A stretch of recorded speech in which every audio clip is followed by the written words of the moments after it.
Hello and welcome to this video. Today our topic is Google Search Console and how to connect your website to it. Step 1. Go to WordPress, click on Appearance, then click on Theme File Editor. Step number 2.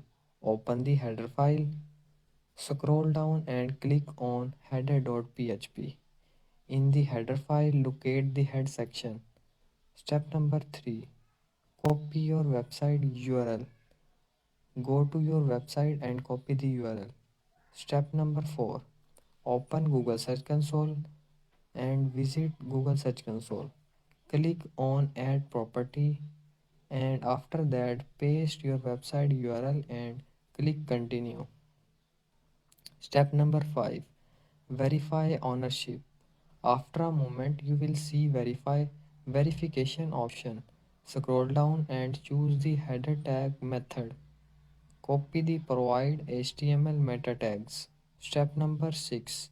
Add HTML tag in WordPress. Go back to header.php. Paste the HTML tag inside the header section. Click Update file to save the changes. Step number 7.